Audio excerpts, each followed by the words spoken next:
Hello and welcome to Yeshiva League Pass Tip-Off Podcast number 8. This is going to be a great one. We have a super guest tonight. We have our player of the week, Eyal Kinderlehrer. He's going to be joining us in a little bit. But before we get into that, let's talk about our sponsors.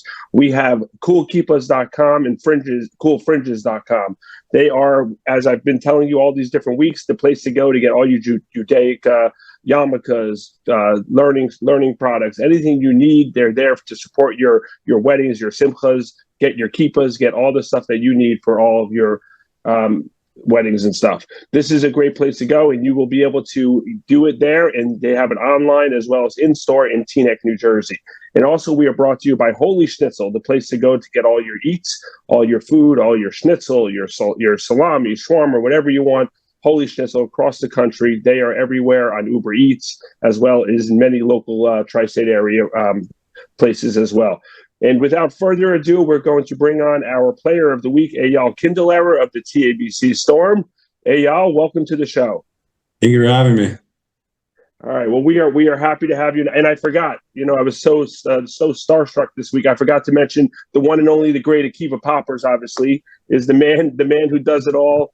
Who, Yeshiva League Pass does not operate without him, and all this great stuff on the podcast and everywhere else. You should be thankful to Akiva. He is, making sure that everything is up and running with all the great basketball that we have around the league and all the other sports. So, Eyal, first of all, congratulations. You are our player of the week, which is sponsored by Cool Keepahs. You'll get a gift certificate at the end of the show. You'll give us your information, and they're going to send you a gift certificate to get a new yarmulke. Not that you have a lack of yarmulkes.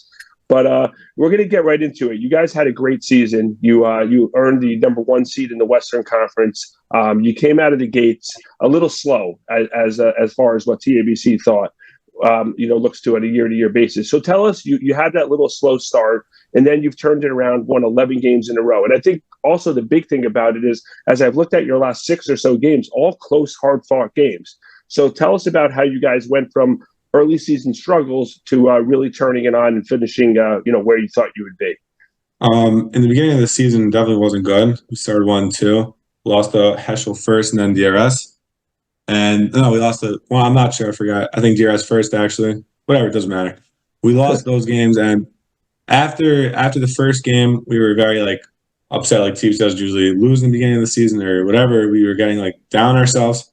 And then we lost again, and we got even more down ourselves. But we were expecting to get screamed at in the locker room, heavily screamed at. But we walk into the locker room, and Coach Oz just tells us, we're not going to change anything. Keep everything the same. We know we're starting off bad, but that we're not changing how we do things just because we're starting off bad. And I think that really helped us, because if we would have just changed everything and made everything different, our flow wouldn't have been there, and we wouldn't have necessarily been able to play together much better.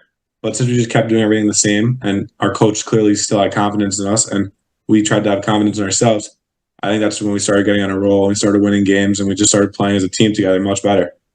Right, absolutely. And then we'll get to Coach Oz later. It's actually one of the questions, but just as a follow up to that, how did you able to take what Coach Oz taught you and worked with you on JV and implement it in the varsity game as well? I kind of learned from Oz in my JV seasons that you have to be able to take critique. You can't keep your head down, because if you do, you're not going to win games. You might have seen at the championship game last year, we were down 13 in the half, and we could have just gave up. Oz really taught us that you're still in the game no matter what. It's not a big deal, and that he made us be tough. We became tough players.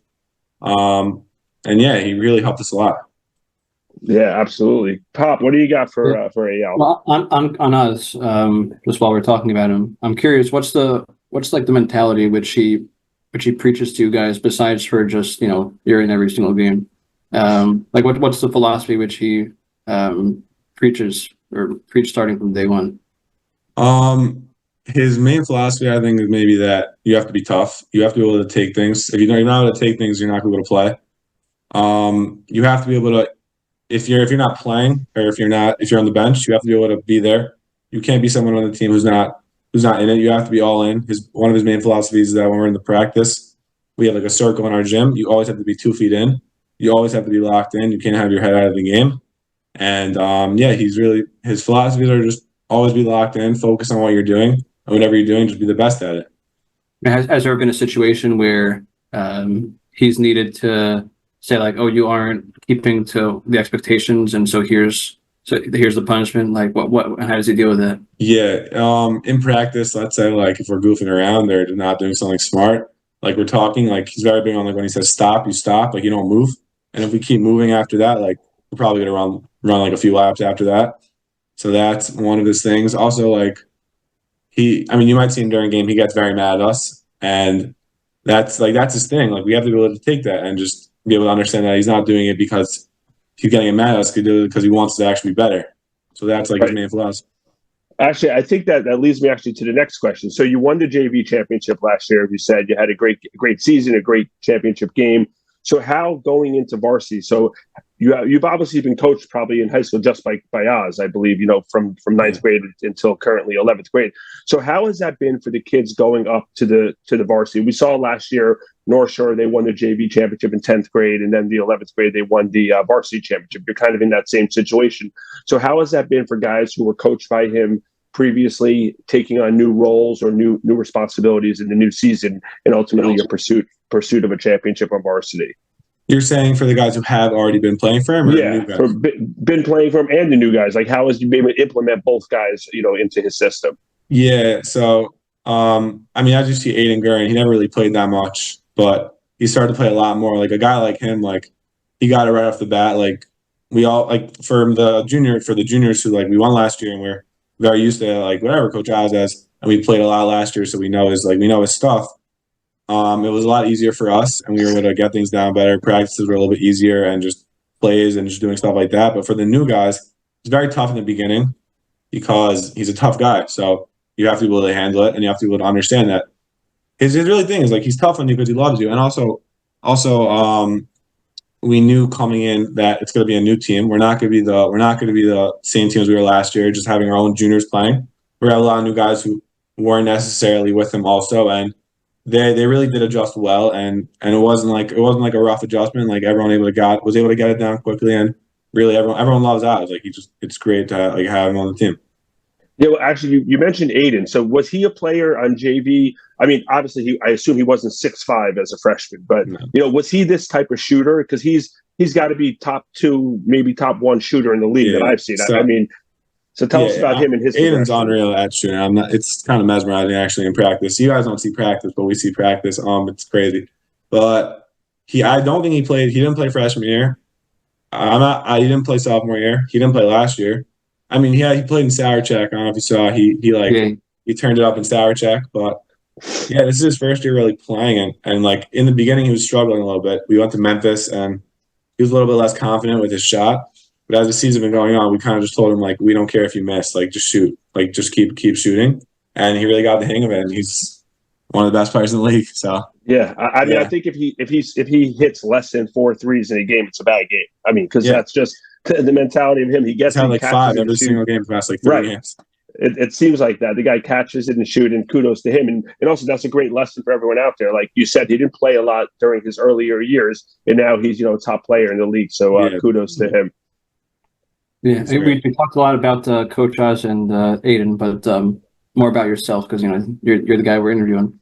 So I'm curious, who do you craft your game after? Like, who do you see as the biggest influence? I mean, I'm 34 because I kind of like the fact that Giannis and Shaq are just insanely dominant. So I like that. I mean, parts of it I would say are just the dominant bigs in the league, like Giannis and just like Embiid, because I like how they just dominate everyone and they in the paint really. But I try to not just have like a paint game. I try to have like a high post also. So I mean, like, to be honest, I don't really follow basketball that much, being fully honest, but I just know that like I try to model my game after someone who's dominant big down low, and also someone who can also kind of have a shot, be able to hit foul shots, not only be able to put up layups, but also dribble, being able to dribble, having a high IQ, passing the ball. Like those are things that bigs need to be good at, not just being able to hit layups. Right? Are we going to see a 3-point shot senior year? I mean, the league doesn't want you to have that. Is there a guy who you've gone against in the Yeshiva league, or maybe someone who you haven't gone against but's in the playoffs? Wait, say one more time? Is there? Yes, again, Ari. Oh, I said, are you the 3-point shot? Is that something that you're going to be working on to add to your repertoire? Last year, I actually had like 5. I have like 5 made threes last year, which is an underrated stat. No one really knows that. But maybe, I mean, I don't know. I think Oz would be okay with me shooting a 3. If I take one, you guys very mad at me. I'm not gonna take one again. But I definitely would want to take a few, and I definitely need to work on my shot. So we'll see. Definitely, you could expect a few more from me. Right. Is there a guy in the league who you've either played against or maybe he's in the playoffs and you're like, oh, I don't really want to play against that guy just because you think he'd be a tough matchup? I mean, the block. I'm a little bit happy Frisch got out because Ezra Berkowitz is very good. He might be a little bit underrated. He's very good. He's very good big down low. He was good, so I think I don't have to play him. But Yeah, I mean, you did play him. No, I'm saying in the playoffs coming up. I know in the playoffs, yeah. When you played the regular season, it was kind of like dead even. Yeah. I mean, maybe Cato looks pretty cool to play against. I probably want to play against him. I mean, Haber, I played against him when I was in 10th grade. When I was in 9th grade, that was a good game, so I probably want to play against him again. Something like that, yeah. Right. Yeah. The bigs are, there's the elite bigs are, you kind of mentioned all of them right there. So that would make a lot of sense. Turning the tables a little bit. So first I have to give you kudos. You were the MVP of Argentina at the Maccabi games. And I said it to Alex last week. I said, I think you're the MVP. And he's like, no, the big man is the MVP. So first of all, let's get that on record. So actually talking about Argentina, and I know you guys had, like we talked about with Alex, a phenomenal team. You won the gold medal, not many close games. But what have you taken from those Olympics and those moments to implement into the end of your season and ultimately your championship run? First of all, my coaches were amazing. Coach Danny Hers and Coach Zach Elman, they were like great. They really taught me a lot. I mean, a few things I learned is that like I have to be a lot. There are things they taught me how to be better at, like confidence. They really implemented a lot to have a lot of confidence in that short-term memory loss. Like not actually, but during a game, like if you do something bad, or if you have a bad, like I maybe had, let's say, a few bad bad layup takes, and they told me like forget about it right away. Like that's not how you play. You can't keep playing with those things in the back of your mind. And that's something they really taught me, like just be able to play at a pace where I'm okay with, be able to play at a slower pace, keep the game at like my speed, and when I get the ball, just to make sure things are in my hands and not just play like rush everything. But yeah, they really just taught me to be confident and not lose my self-esteem if I do something bad. Sounds like great coaches. This is all some really good stuff. Yeah, they're Pops, great. Pops, you have any? I have one more question, but Pops, if you have something, let's hear. Well, yeah, I mean, we got to ask this. We're in the playoffs now, and what do you think is the number one thing which, as a team, you guys need to improve on? The last thing to win it all. What do we need to improve on? We have a lot of turnovers. We got to work on our turnover. Like, I don't know. I don't think we average a great number of turnovers per game. We're a pretty good offensive team. We get buckets, and defensively we're pretty good. The beginning of the season we let up like 70 to DRS, which is awful. And then I don't know if we let up more than like 50 a game. So our defense is good, but I think turnovers is big. We tend to throw the ball out. We tend to, in like pressured situations, we tend to throw the ball away. So we got to work on that. Right, never satisfied. So this is my last question. So winning the JV championship last year. So the answer to this may be a little different because of that. So if you could choose one this year, you win the varsity championship or you win Sarachek. What is the one that you choose? Knowing that you already have a JV championship, I'm just curious to hear what your answer is. I mean, this is an ongoing debate between everyone. What would you rather win? But I think Sarachek. I mean, you work really hard for the Yeshiva League. It's hard to say that because your whole entire season rides on the championship. So like, it's hard to say Sarachek because it's only 4 days.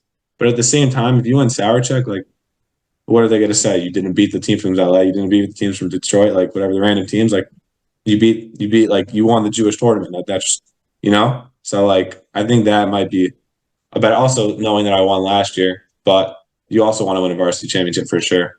I mean, right, and also. Both. Right. I was going to say you could do both. It's not a wrong answer. And also, I think being in 11th grade, that might also factor into it because you have another year to potentially, get one or both. So Great stuff. Pops, do you have anything else for Eyal? I just give a shout out to my whole I was team. going to end that. I was going to say, please give the court is yours. Let us know who you I want to give a shout out. Oren Glickman, best athletic director ever.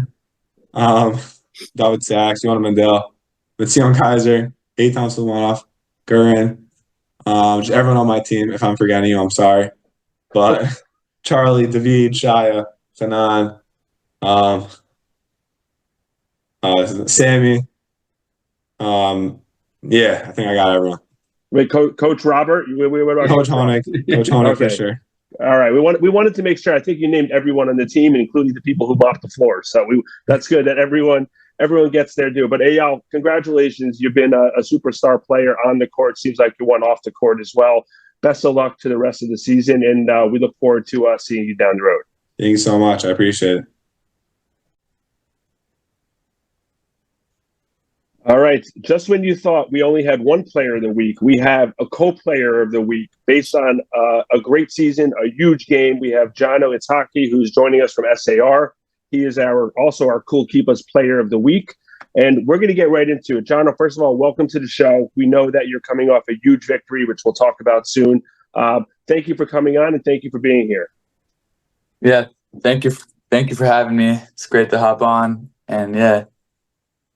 All right. This is we're going to start with the question with which, you guys obviously snuck into the playoffs. No other way to put it, right? You really came down to the last game of the season. You had to beat Frisch with your last game of the season in the regular season. And then you had to see some teams lose, or I don't know if you had to see some teams lose, but you definitely had to beat Frisch. You went in at 7-7, which ultimately is not the SAR season that we're accustomed to in years past. And we'll get into that later about maybe some injuries and stuff that you guys had to overcome. But getting into the playoffs, tell us about, how you were able to upset Frisch, if you believe it was an upset. Maybe you guys just thought that was your matchup. And also, along those lines, was this the matchup you wanted? Was that the first round matchup that you guys wanted to focus on? Yeah, so it's definitely been a tough start to the season. I mean, I was injured for the first 4 months. We had some other guys with some injuries. And it was definitely a tough start, but we always believed in each other. We always knew we could get it done. And I mean, Frisch was a great team. Burko played amazing.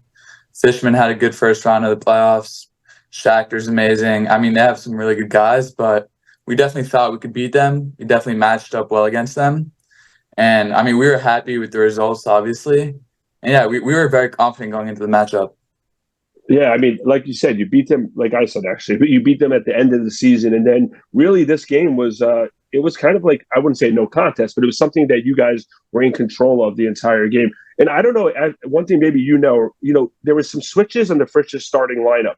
I don't know if you guys were aware of that or do you have any input on, why that happened?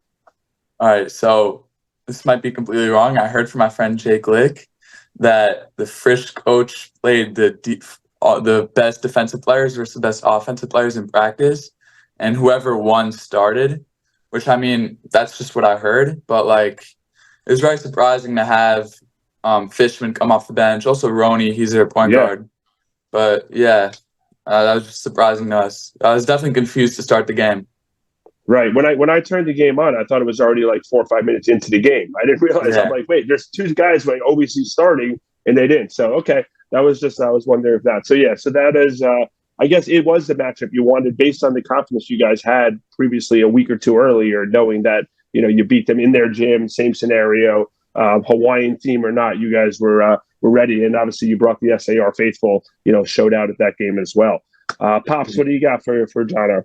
Yeah, just talking about the injury and being on the sidelines, how did you stay positive during that time, and how hard was it just being sidelined, and what did you do to help the team while you couldn't play? Yeah, just to go a step back. So in the summer, August, I was really dedicated to try and have a big season. I was training 5 to 7 hours a day. I was really locked in. In the morning, I'd get a gym workout. I'd have my internship, then I'd come play a couple hours of ball. It was good. And then at the end of August, when I felt like I was at my peak, I got hospitalized. It was out of nowhere. There's some things the doctors had led up with each other, and I couldn't really breathe. I got something wrong with my chest, and they said it might be at first they told me it might be a blood clot in my heart, And so I thought like that would have been bad, and then ended up saying I wouldn't be able to play for the rest of the season. And ended up not being the case, but I was in the hospital for 4 days. I couldn't eat. I was like hung up to wires, insane amount of blood tests. Like I basically fasted for 4 days. They just gave me some IV fluids, and it was really tough. It was a really tough process getting back. Like I got back, and I went from like being able to like dunk the ball easy, being quick, being an amazing shooter, and after that I could barely even walk, let alone breathe, hurt to sleep. And it was definitely a very tough recovery process mentally, very tough mentally, but I ended up trying to stay confident. And I just tried, like, the better I felt, the more I worked. And after 2 months, I started to get more on the court. So my first game back was a scrimmage game. And I mean, for the people that play basketball, you know that if you're out for a while, your body still hasn't fully developed and like is used to the game. And end of fourth quarter, I dove for the ball and I fractured like all the ligaments in my wrist, and that killed. And I played through it the rest of the game. I didn't think it was much of a big deal, but ended up being worse than what I thought it was. And that ended up being like 2 to 3 months. And I've been playing really through it ever since. Now it's not as bad, but yeah, I played through it most of the season, but that took away 4 months for me. But I just like tried sticking with it. I was confident in myself, and yeah, it was a tough recovery, but I'm here now in the playoffs, so it's worth it. Wow. As crazy as it sounds, do you think having to go through all that made you a better player? Because now anytime you go through something tough, it's just like, well, I have to deal with that, so who cares? Listen, something that I gained from basketball, a lesson that I'm going to learn for life, and hopefully I could teach my kids. This is more than a game. Just looking at it, it definitely did not help my game. I think I would have been better than what I was now. But this is a lesson I'll be able to learn for life. And it's about like when you go through obstacles, when you go through something really hard, you could always go past it. Like if you work hard, you could always just like achieve what you want. And it's something that I think will be a really good life lesson for me, and just like shows like I have some great discipline, good motivation. And yeah, I think it's something that's inspiring for me. Well, first of all, it's inspiring for me. It's amazing to hear, and it actually going to lead me to my next question with great obstacles, which we're going to talk about Magen David in a sec. But tell me about this whole process. Who was the some of the most instrumental people who helped you get through that tough time? Yeah, so my dad, he's my number one supporter, and he criticizes me a lot in my game, but he is definitely is my number one supporter. My mom was there for me, my brother David, I always just played with him. And I want to give a big shout out to my coach Rafi. I don't think I would have been where I am today without him. He definitely he gave me he saw like I was in a really bad mood, like being sidelined from practice for so long.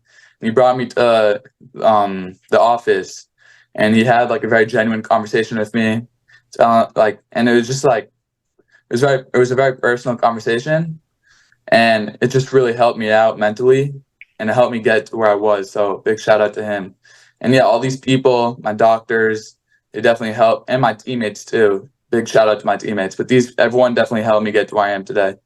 Right. Well, that's great. And I'm to Baruch Hashem, you're in a good spot here. So now the obstacle, Magen David, you beat Frisch, which is, amazing. And obviously the appreciation you have for this season based on where you've come from personally to now has, I'm sure, just been a championship for you individually. But tell us about going into Magen David, number one team in the country. I think they've won like 92 games in a row, or so it seems. It's been a lot. How do you guys feel? Is obviously you're an underdog. I mean, I know no one goes into a game thinking they can't win, but what are the keys to that game? And, how are you going to be able to, hopefully get the W in Magen David? Listen, no doubt, like they're an excellent team. They're amazing. And like, they are definitely, like, no hate to Frisch, they're great. They're definitely better than Frisch. And they've been playing with each other for a while, it seems. They have good chemistry. It's definitely going to be a tough win, but the league hasn't really seen us. I mean, up until 2 games ago, like, they haven't really seen us when we were, like, back. That's when we felt like we got things clicking. And it feels like we're on a good track. It's definitely going to be a hard game, no doubt. But I just would tell people to not be surprised if we do come out with the dub. And we're all very confident we could. We're confident in our game. If we just listen to our coach, what our coach says, which I really like, is even if he does make the wrong call, if all 5 people on the court are doing the same thing, we're in a better position than if people are doing different things, if people aren't listening to coach. So if we're on the same page, we're hitting our shots, we're playing aggressive, and we got to be dogs. Like, I think the thing we had on Frisch was we just wanted it more. And you kind of just saw the culture we're building, like the environment we're building, and we all just we want it so much. And I think that's just the mentality we have to have going in. Yeah, I mean, I think it's kind of like what you said. You really were a different team. I mean, like the team, and I saw you guys earlier in the year. I saw you in Glover, which obviously I know you didn't play, and you had other kids with some injuries. But the way you played against Frisch the week before, and the way you played in the playoffs, that's the team that people thought SAR was going to be. I guess it's just a matter. It took a little longer to get acclimated with each other because of the injuries. But you guys are right there, and Magen David obviously is going to be confident, but it sounds like you'll be able to. Bring them in and test them as well. Pops, what do you got? Yeah, and we talked about improving over the course of the season.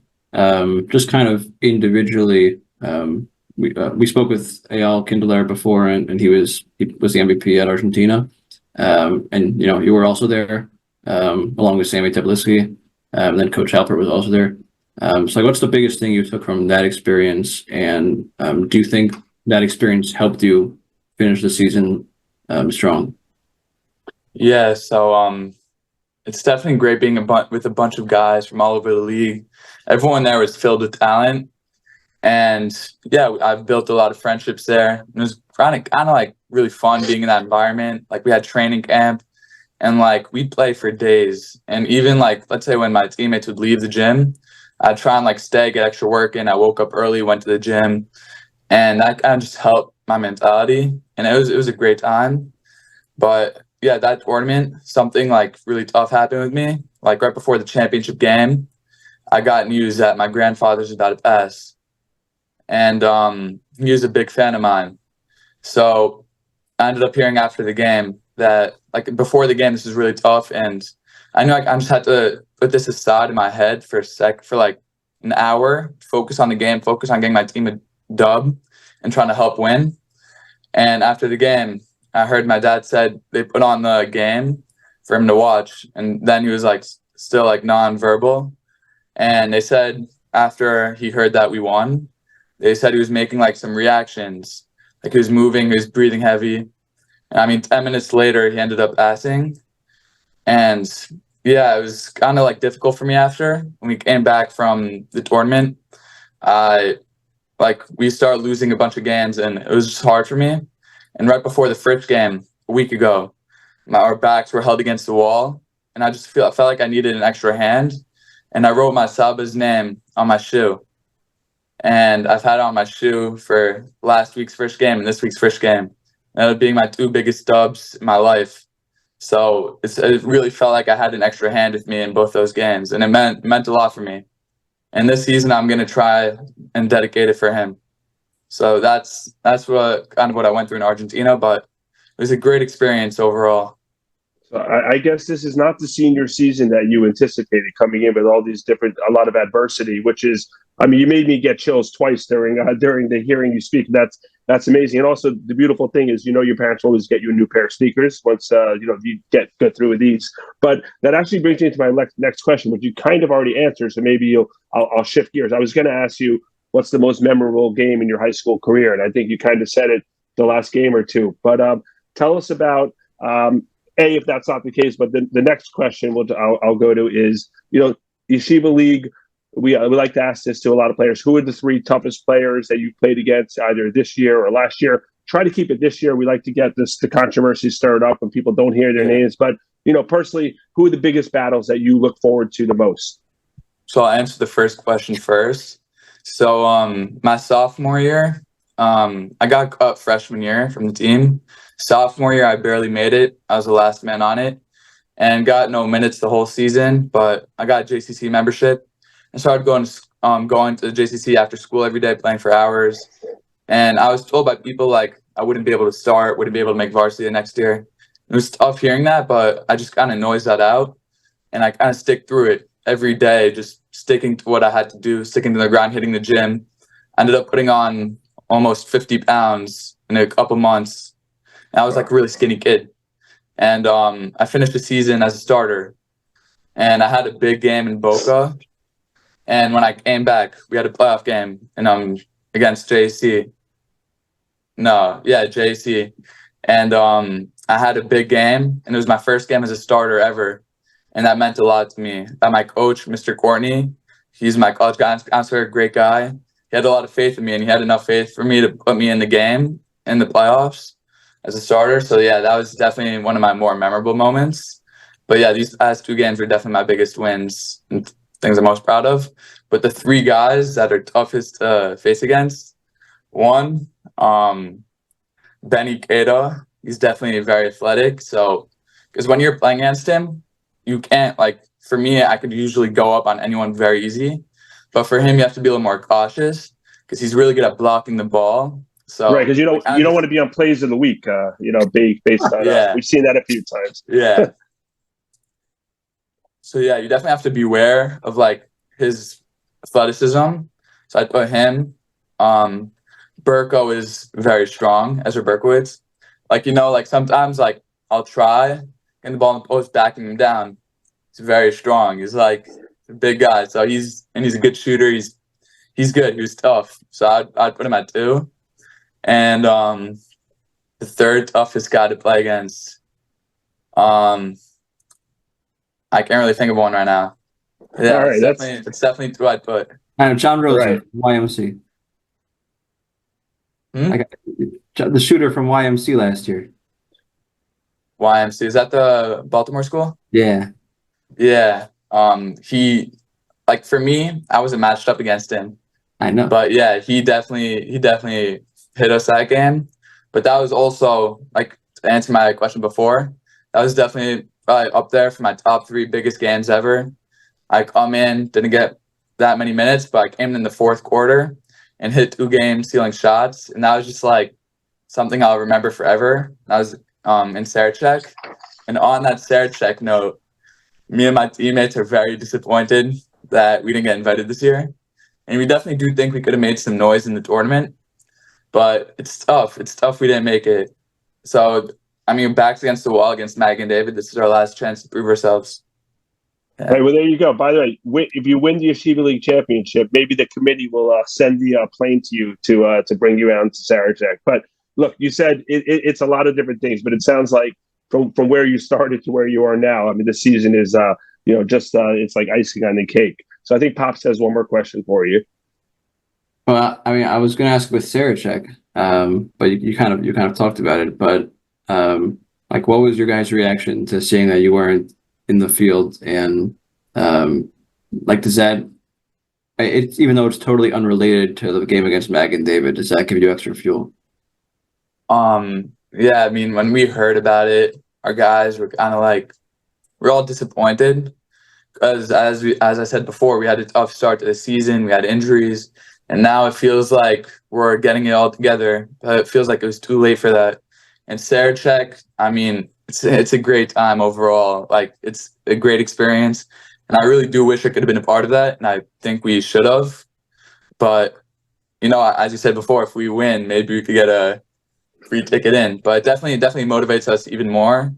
Like the Magen David game is our last chance to prove ourselves. And yeah, it's tough we didn't get in. And I mean, hopefully we could get a playing game. We would be so game for a playing game. If we could get a playing game, we'd have a smile from ear to ear. We just want any chance to get in. But yeah. Right. Yeah.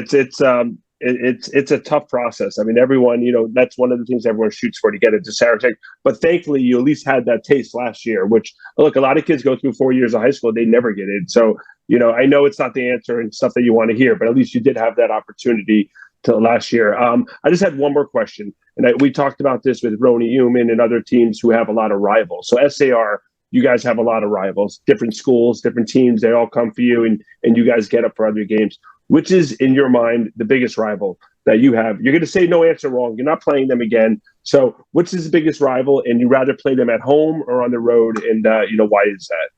So most definitely Frisch, like what Roni Uman said. It's always because for me, I went to Mariah. So it's either are you going Frisch, or you going to SAR? And I kind of like know some of these guys. And I mean, I had some basketball beef with these kids for a while now, but we definitely love playing Frisch. We definitely love beating them. And our coach pregame, he said, there's very little things better than beating Frisch in a basketball game. That's beating Frisch in their home. And there's very few things better than that. Beating Frisch in their home on their senior night when they scheduled it for you.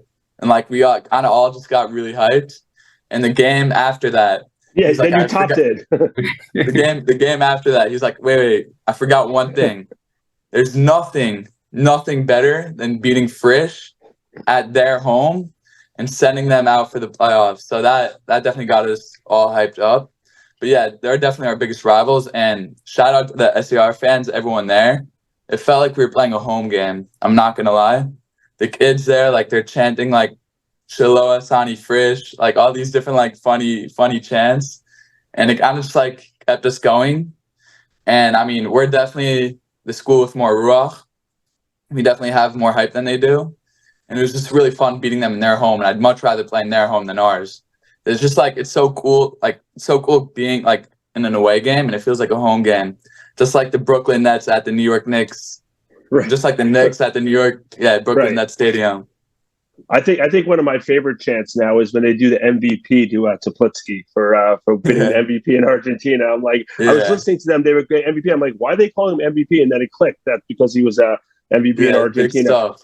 Yeah. So look, Jono, congratulations on first of all the backstory of everything. I mean, it's just an inspiration to hear. So happy for you, your team, your family that you were able to take that adversity you had and really build on it. And, we talk about Yeshiva basketball. It's 4 years, but it sounds like you've got some life lessons that are going to help you as you go further.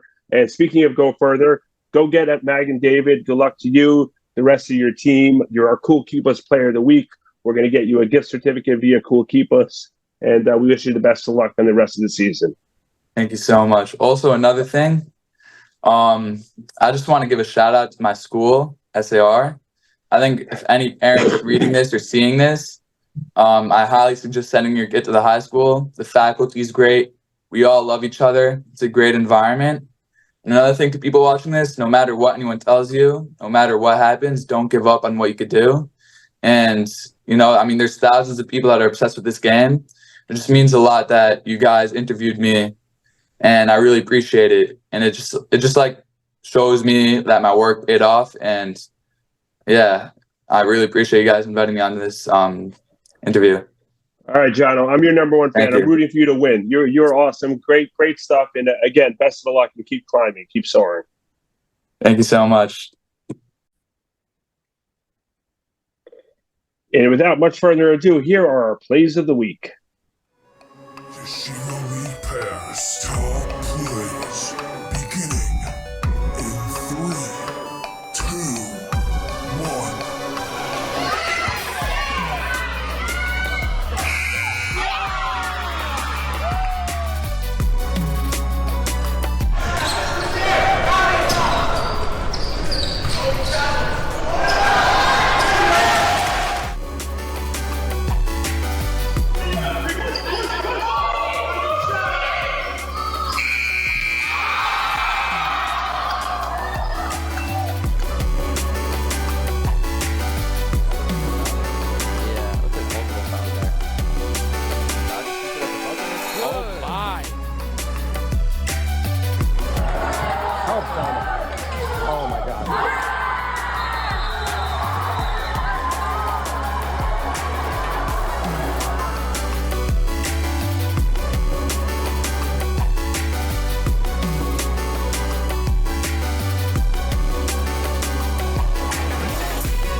Wow, some amazing plays of the week, and that is why they are.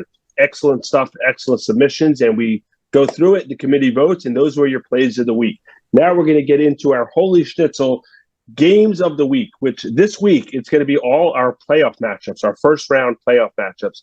We already had one huge upset, as we was alluded to and talked about earlier on the show, as SAR went into the Fresh Cougars home and walked out with a big W, and they're going to go on to play Magen David within the next week or two in the quarterfinals.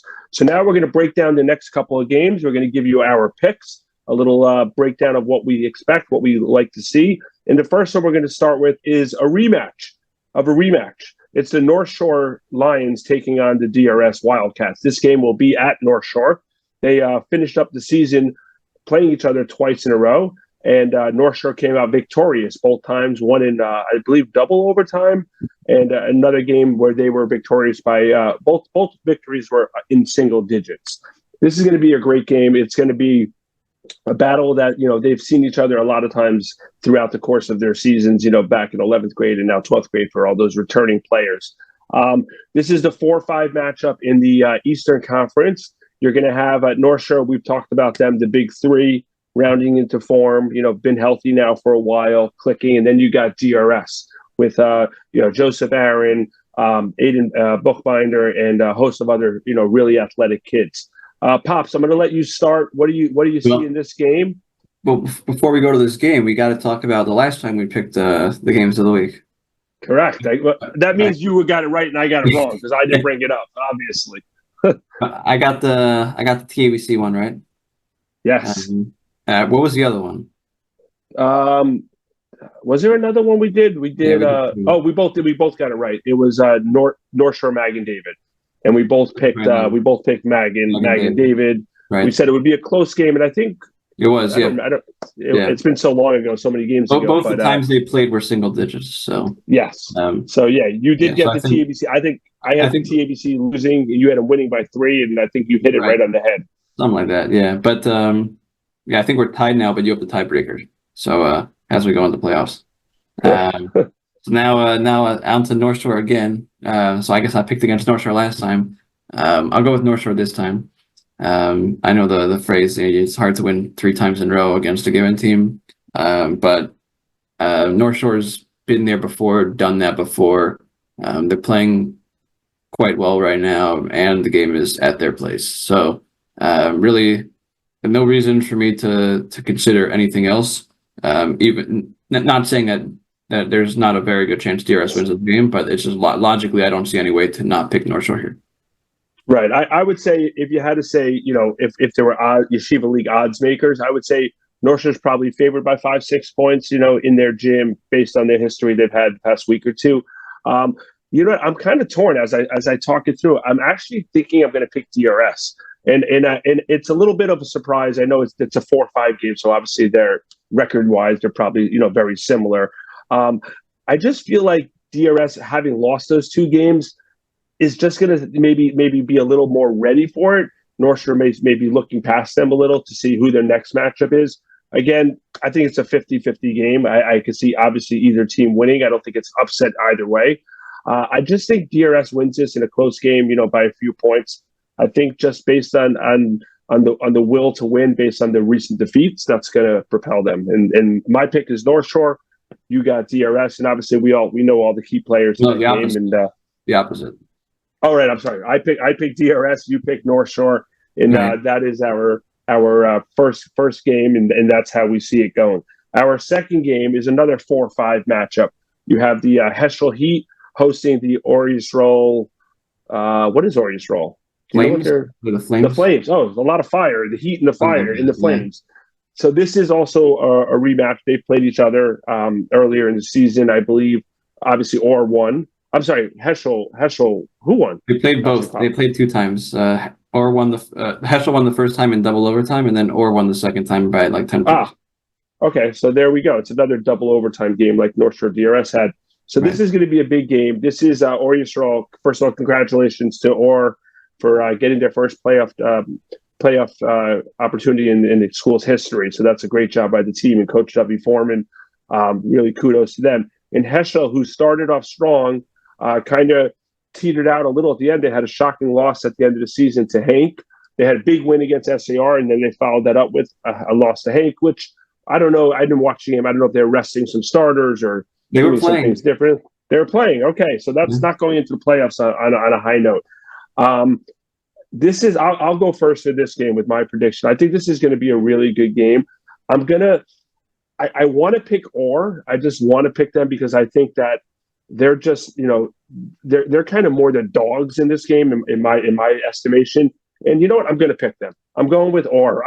I was going to pick Heschel, but I think Ohr is going to win this. I think based on the athleticism and the scores they have, the transfer they got, I forget his name, Stern, I believe, came over from TABC middle of the year. He's been a really solid player to go along with Ruben, Schmoozy, and Yirmi. So I think Ohr wins this in a close game. Again, could go overtime, but I think my prediction is Ohr beats Heschel and ends their season. What do you think about this game, Poppers?